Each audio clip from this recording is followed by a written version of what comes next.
Halo guys, apa kabar semua? Kembali lagi di channel Gadgetindo dengan saya Randy. Buat yang udah nonton, sekitar 2 mingguan yang lalu saya ada beli Galaxy Note 8 dan kebetulan kondisinya baru. Terus itu versi chipset Snapdragon 835. Dan ini udah 2 mingguan saya pakai si Galaxy Note 8 ini. Dan di video ini saya akan ceritain kenapa alasan yang bikin saya suka dengan Galaxy Note 8 ini. Oke, yang pertama adalah pada layarnya. Ada 2 poin yang saya suka dari layar Samsung Galaxy Note 8 ini. Yang pertama itu adalah ukurannya. Saya sendiri bukan tipe HP orang yang suka dengan layar HP yang terlalu gede. Berdasarkan pengalaman saya, penggunaan layar yang paling pas itu adalah di sekitar 6-6,3 inch. Jadi buat saya pribadi, ukuran layar Samsung Galaxy Note 8 ini pas banget di genggaman tangan saya. Nggak terlalu gede, juga nggak terlalu kecil, pas aja gitu. Buat digenggam satu tangan juga masih enak ya. Dengan catatan, jari tangan saya ini panjang-panjang loh ya. Jadi mungkin akan punya pengalaman berbeda dengan yang lainnya. Poin lain yang akan saya ceritakan dari bagian layar ini adalah panel AMOLED-nya. Tapi kayaknya nggak perlu panjang lebar untuk bahas panel AMOLED si Samsung ini. Semua juga udah pada tahu kali ya dengan kualitas layarnya Samsung. Ditambah resolusinya juga ini QHD, jadi mantap betul, titik. Poin kedua yang bikin saya suka di Galaxy Note 8 ini adalah S Pen-nya. Seperti yang udah saya ceritain di video unboxing dan impresi pertama saya, kalau ini adalah pengalaman saya yang pertama menggunakan S Pen. Bagi saya pribadi, S Pen ini sangat berguna banget di berbagai kesempatan. Misalnya saat saya lagi meeting, tapi lupa bawa catatan, S Pen ini bisa banget untuk diandalkan. Atau misalnya saat lagi bosen dan gak ada kerjaan, saya bisa coret-coret dan mewarnai pada aplikasi Pen Up. Berikutnya lagi dalam fitur S Pen ini ada yang namanya Translate yang terintegrasi dengan Google Translate. Dengan S Pen ini saya bisa langsung translate kata-kata yang saya butuhkan dan bisa bahkan sampai 1 paragraf. So, sangat useful ya. Masih soal S Pen, saya tuh sering banget pakai S Pen ini untuk browsing-browsing di internet. Ya, jari saya ini selain panjang juga gede-gede jari jempol semua ya. Nah, dengan bantuan S Pen ini dipakai untuk browsing-browsing, scroll-scroll halaman jauh lebih menyenangkan dan juga nyaman. Apalagi saat dibutuhkan untuk mengklik halaman web yang cukup kecil pada tampilan layar di HP. Cuman kurangnya di S Pen Galaxy Note 8 ini belum mendukung koneksi Bluetooth seperti di Note 9. Jadi ya nikmatin aja dulu S Pen yang saya bisa bilang ini masih konvensional seperti ini. Poin yang ketiga ini ada desain dan build quality.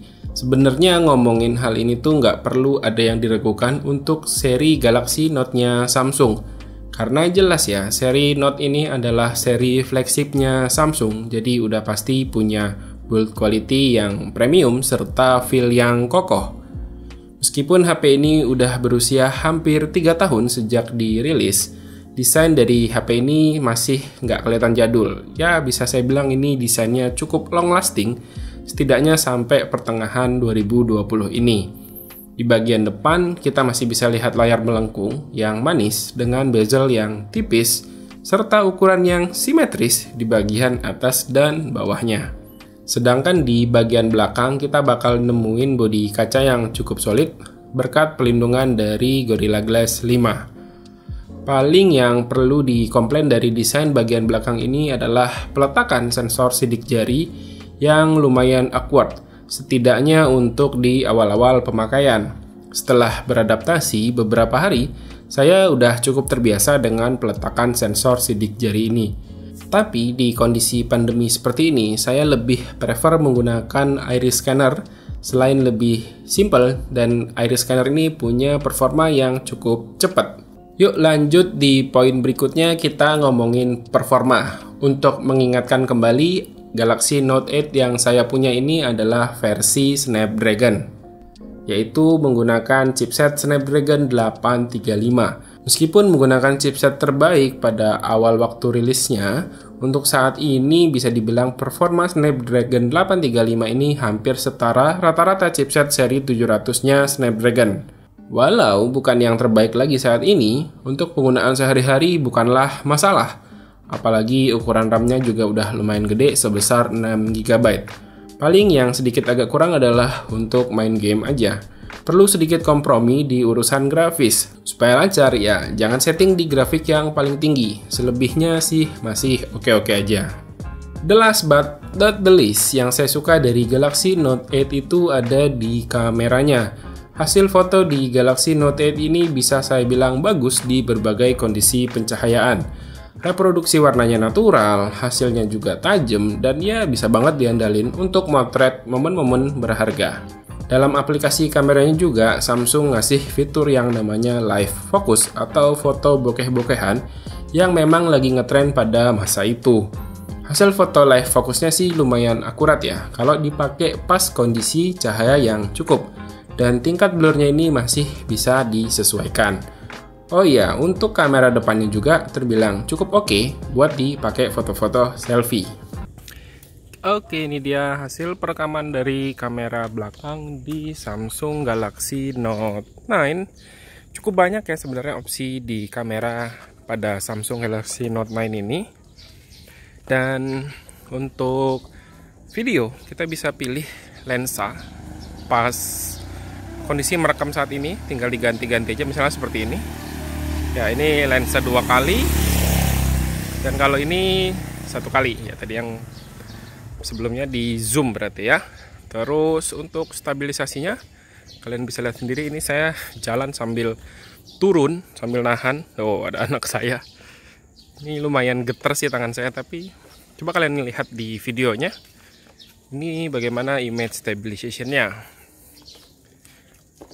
Kalau di viewfinder saya di layar ini cukup oke. Terus kalian bisa juga dengar hasil suaranya seperti apa. Dan dynamic range-nya cukup oke ya. Tuh bisa kalian lihat awannya cukup bisa terhighlight. Pohon-pohonnya juga tetap berwarna hijau, nggak sama sekali ketutup. Ya seperti itu ya. Dan ini hasil perekaman menggunakan kamera depan. Ini cukup sempit ya range-nya. Ini tangan saya udah cukup maju, tapi muka saya hampir sepenuh layar. Dan kalian bisa lihat sendiri dari kualitas perekaman videonya. Untuk dynamic range-nya itu tadi langit di belakang di video kamera belakang kelihatan warna biru ya, padahal tapi di sini putih terang karena cukup silau. Dan mic range-nya kurang oke. Cuman untuk stabilisasinya rasanya ini oke juga. Masih oke lah buat dipakai buat bikin vlog di 2020. Alternatif lain. Coba kita balik juga tuh sama ya. Kalau langit di belakang pastinya nggak berwarna putih seperti itu, warna biru. Oke, untuk suaranya kalian bisa nilai sendiri. Yuk.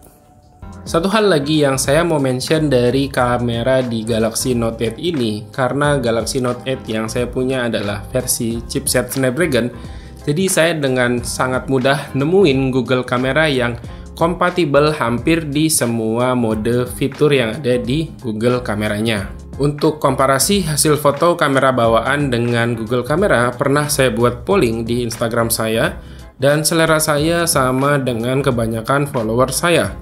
Saya lebih suka hasil foto dari Google Kamera yang punya reproduksi warna yang lebih vivid dan juga dynamic range yang sedikit lebih luas.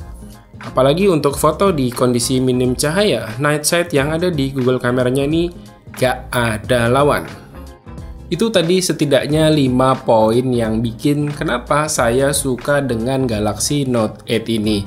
Tapi HP ini ya nggak lepas dari beberapa kekurangan, cuman dengan kelebihan yang udah saya sebutin tadi, kekurangan berikut yang akan saya ceritain nggak bikin HP ini jadi jelek di mata saya, tapi mungkin akan berpengaruh bagi beberapa orang. Pertama, ya tentu aja soal baterai. Dengan resolusi layar yang tinggi, baterai 3300 mAh-nya nih kerasa kurang banget. Butuh ngecas 2 kali dalam sehari, karena pemakaian saya cukup intens ya. Terlebih HP ini selalu connect dengan Huawei Watch GT 2A saya. Selain baterainya yang cukup boros, ngecas di Galaxy Note 8 ini nggak bisa dibilang ngebut. Karena pada masanya HP ini cuma support pengecasan sampai 15 watt aja. Jadi butuh waktu sekitar 1,5 sampai 2 jam untuk bisa keisi penuh. Satu lagi, Samsung biasanya hanya support maksimal 2 kali update OS untuk perangkat-perangkat mereka. Jadi buat kalian yang mau beli Galaxy Note 8 harus terima kalau HP ini bakal mentok di Android 9 dengan UI bawaan Samsung One UI versi 1 aja. Dan mungkin nggak akan update ke One UI versi 2. Ya udah deh, segitu aja cerita pengalaman saya menggunakan Galaxy Note 8 ini dan mungkin saya bakal jadi pengguna Galaxy Note 8 seterusnya dan berpikir untuk update atau upgrade ke Galaxy Note seri di atasnya. Oke, terima kasih ya buat yang udah nonton. Silahkan like dan share video ini jika menurut kalian video ini bermanfaat. Dan dipamit sampai jumpa di video berikutnya. Yuk, bye-bye.